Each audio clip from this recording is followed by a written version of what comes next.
I'm Erin Patterson. Alongside me is Travis Brown as the Aggies just defeated Florida 34-17. Travis, what are your thoughts? How did you think the Aggies did today? Yeah, we've talked about the last 2 weeks how those have been really balanced performances between offense and defense, and it's just the penalties that have been the biggest issue. Well, not a lot contributed to the Coach's Cabo Fund today, only 3 penalties, and A&M is still able to put up 417 total yards on offense. They hold Florida to 74 rushing yards in this game. It is an all-around good performance against probably, I agree with Mike Elko, it's probably one of the most talented teams, at least on paper, they've faced this year. I think, and we'll probably get into this a little bit more later in this, but I think this is one of those games that really separates A&M from the pack when you're trying to look at some of the top teams in the country. The one question mark, penalties, they solved it, at least for this week. Yeah, no, I mean, that's and that's something that we were looking for from this team headed into specifically Florida, because we knew that Florida, going into this week, it was going to be one of the toughest teams that they had to face so far. But when you look at another thing that we've been saying consistently over the past couple weeks is, we're waiting for the offense and defense to click together. And a major part of that was getting rid of the penalties. So seeing that today, what were the key differences that you saw between, let's say, A&M against Auburn, A&M against Mississippi State, and then A&M against Florida today? Well, I mean, first off, the biggest offensive differential was the fact that the very first play from scrimmage was a 67-yard bomb to Mario Craver, and we spent a lot of time through the beginning of this season talking about how much Marcel Reed has struggled with the deep ball. I mean, they tried to go deep a lot to start against Mississippi State. He started 1 for 7, and the only connection was more of a comeback route than kind of one of those over-the-top fades. I mean, he hits Mario Craver pretty much in stride, and he's able to go in there and get it to the 8, and then one play later, it's an 8-yard run for Marcel Reed. They're on the board. That kind of opened things up. It was a very different start. Usually A&M was kind of building up to that home run ball. They were able to start with the home run ball, kind of work backwards off of it. Defensively, there was the first series that they struggled with because Florida came out with tempo, a lot of RPO, got them on their heels, as Mike Elko said, and were able to just motor down the field. I believe it was 8 plays, 75 yards, 3 minutes, right down the field. And then after that, they were able to kind of slowly work their way into the game. I think the biggest thing with the A&M's defense so far is that the second half has been pretty lights out over the last 3 games. Working into the game, getting that second half, making the halftime adjustments has been huge for them. A&M, the defense has really done well with that. Cassius Howell gets another big sack today. A&M gives up some passing yards. Florida's able to pass in this game for 245 yards, but DJ Lagway is a good quarterback. They have Dallas Wilson. They had some really good wide receivers. I think everybody expected that Florida was going to be able to pass the ball a little bit in this game, but it was, for the most part, some bend and don't break. And then by the second half, it was just, there wasn't even bending. It was just good, solid defense. And I need to go ahead and take a moment here to go ahead and throw out there that I think we look here, it's 34-17. Right. I think you heard that before today. I did hear that before. Travis, you called it. That was, you know what? I don't think I've ever gotten a score prediction correct. I think this is my first. And it's, you know what? Congratulations. Thank you. It's a pretty good feat. No, but with the offense today, the Aggies really surprised me in that first drive of the game. I mean, you're talking 2 plays and you got a touchdown, and especially coming off Florida having lights out play downfield, they get a touchdown right off the bat. And I think that was very different from what we've seen in the offense. Like you said, it's usually been more of a building, and honestly, not to rain on your score prediction parade, but with the way that game started in those first 2 drives, I fully thought that this was going to be a much high-scoring game. But then, again, you go into the second half, things kind of game flow starts to come into play, all of that stuff, but then you're able to have this A&M defense continue to shine. And it's pretty impressive. I mean, 6-0 for the first time since 2016. Last time they went 7-0, I wasn't even alive. That was 1994. Yeah. I looked it up. That makes me feel really old. Yeah. I mean, granted, I was probably a 5 or something like that, but no, 7. Math's hard. But, yeah, I mean, I think this is the biggest thing. thing, and I said it earlier. With the talent that Florida has, with what they were able to do against Texas last week, which a Texas team that goes and beats the best defense in the SEC, at least statistically, Oklahoma earlier today. Then you have Oregon losing to Indiana earlier today. You have Ole Miss, who struggles against Washington State earlier today. There's no reason why A&M at 1 o'clock tomorrow shouldn't be number 3 in the nation. And I think as this 2025 season that has a lot of parity and no real teams really separating themselves from the top, A&M is kind of joining that leading pack of teams. I mean, they're undefeated. They're 6-0, like we said. But even that, they show a lot of balance on offense and defense, putting those two phases together. And so I think that this is one of those seasons where you can kind of say, okay, at least right now as it stands in the season, A&M is a top 3 team in the nation. Now, there's a big but to that. There's a big caveat, because you go back to that 2016 season, there was a similar thing. A&M, this is the first college football playoff rankings of the year. After they went 6-0, they came out and were number 4. Were in that playoff picture, and they went out to Mississippi State. Trevor Knight got hurt. They lost the game, and everything kind of devolved into an 8-5 season at that point. Sorry to give anybody some PTSD from that, but a new season kind of starts at this point. Once they've gotten to this 6-0, once they've gotten into that top 3, top 4 ranking, now is the time where Mike Elko, who's come in here and exercised a lot of demons, when you talk about going on the road and winning big ranked matchups on the road. The next one is getting over that hurdle and continuing to win when you're supposed to win and finishing the season like they talked about in here. That's going to be the biggest challenge, but they've proven themselves to this point. And we can get to schedule ahead for A&M in just a second, but to your point of A&M deserves to be a top 3 team, 100%. They have shown, they've proven everything you said. But as someone who, you were here in 2016, you've covered the Aggies for a really, really long time. Okay, maybe one less really. Maybe one less really. A very long time. But is there a vibe shift that you feel maybe this season that says A&M can get over that 6-0 hurdle, that next demon to be slayed? Yeah, I think that when you look back at like the 2016 season and this season, there was some major flaws that you still saw with that A&M team. The offense was good, but it wasn't great. Trevor Knight was a really good game manager. He was able to run the ball really well. He was able to do some pretty okay RPO things. The passing game wasn't necessarily great that year, and you kind of felt like at some point that was going to catch up to them. And ultimately, the reason that caught up to them was that Trevor Knight got hurt. Jake Hubinet came in. He actually got hurt, as we found out talking to them. There are analysts on the show. They got hurt in that same game, too. And he had to kind of battle through the next few games, hurt as well as they both kind of tried to recover. And that's not good for anybody. But I think that when you look at this team, it's just more complete. It's more polished. Marcel Reed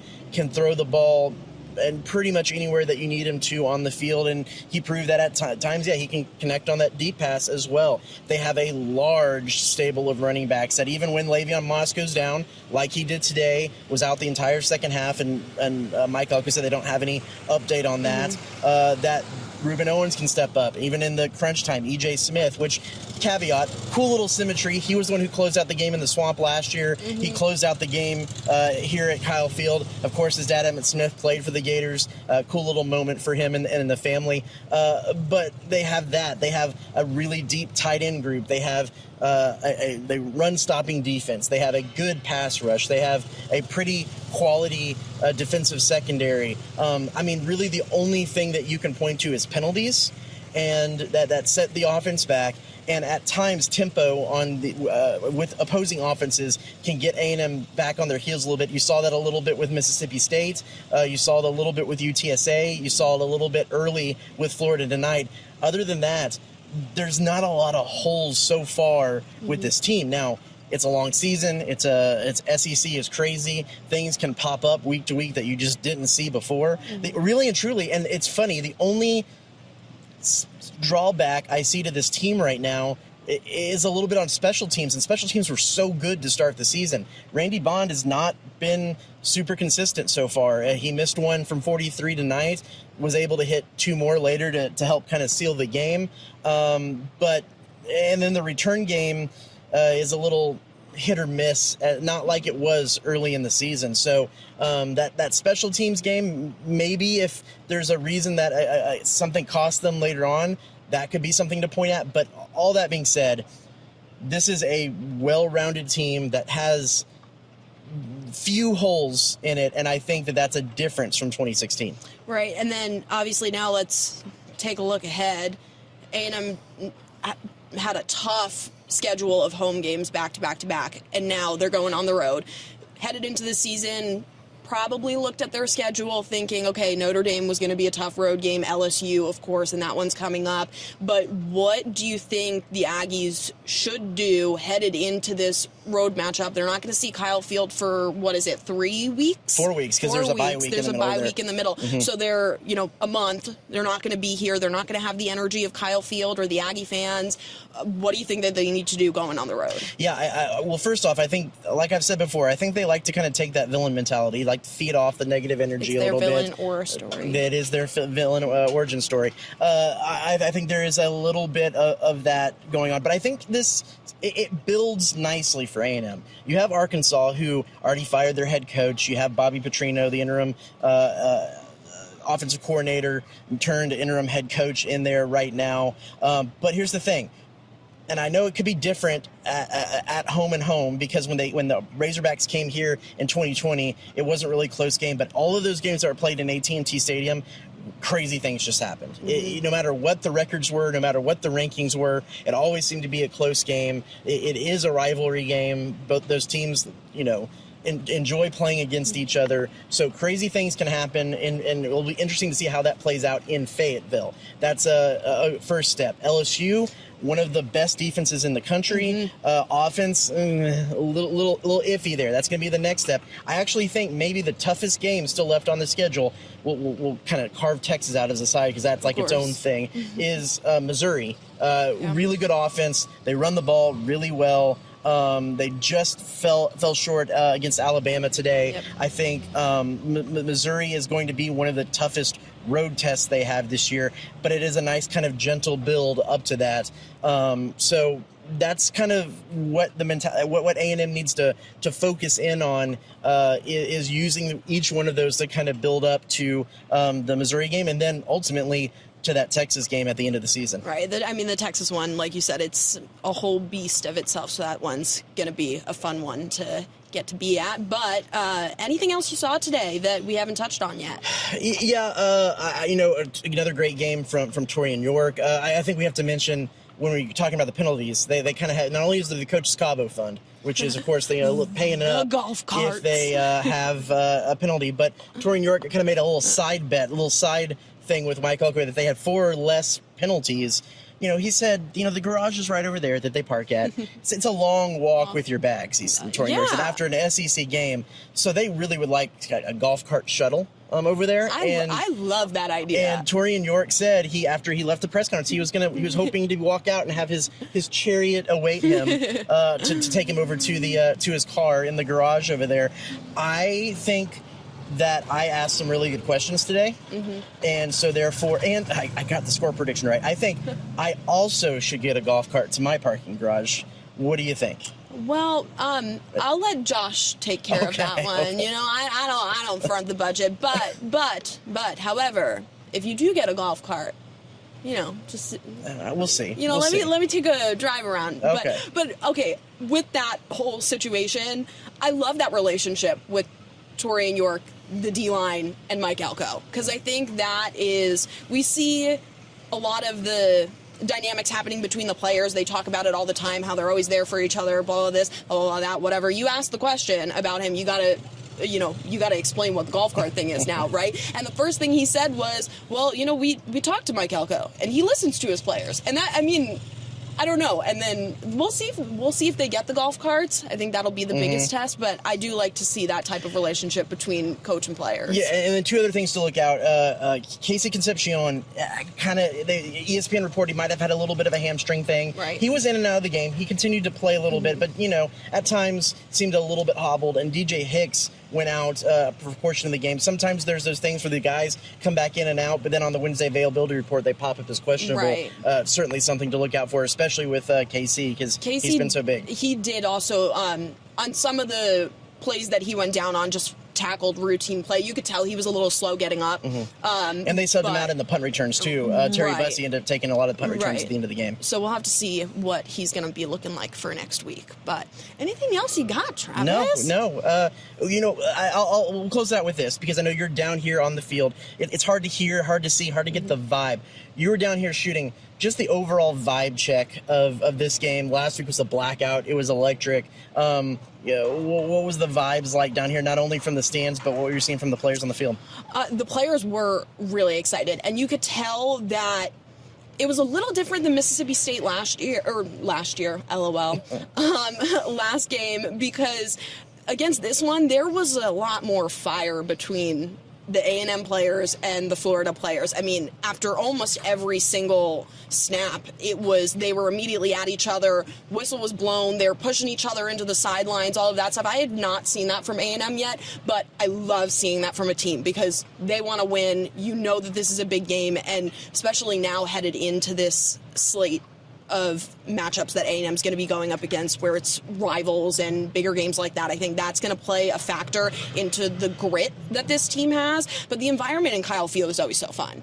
I do have a little fan club that we get these photo vests that have numbers on them, which, by the way, I got my lowest number so far at 18. Working for that single digit. I want that single digit. But at first, the fans were all saying, oh, let's go 18, let's go 18. I'm kind of like, okay, I just want to do my job and let me get over there, whatever. And then eventually, the more that I ignored them, the louder they started cheering for me when I was walking through. And I would try to keep a straight face the first couple times around, but then the louder and louder they got, I couldn't help and I started laughing. And they were like, we got her smiling, blah, blah, blah, whatever. And so I think the next time I went by, I gave some high fives to the kids that were holding their hands out. But that's always fun when you can kind of have that interactive experience where it's one thing when the LED light show is going on, which the LED light show was lights out tonight. Dreams and Nightmares. Literally. Dreams and Nightmares was a fantastic choice. Just saying. But, it's just one of those things where I think any SEC environment, especially at Kyle Field, there's just a feeling that you get when you walk on the field and you're on the sidelines that it's kind of, I know that you're asking me how to describe it, but it really is indescribable because of the feelings that you get. It's just a chill, all of that stuff. But then on top of it, getting the interactive stuff with the fans, that's always really fun too. It's always nice to have a fan club. Yeah, you know what? We'll see if they remember me next time, because this is now the second game that this same fan club has been chanting my number. Well, when you get the single-digit number, you can't forget about the little people who cheered you along the way. Exactly. All right, so that's going to wrap us up here. I'm Erin Patterson alongside Travis Brown at Kyle Field, KBTX Sports.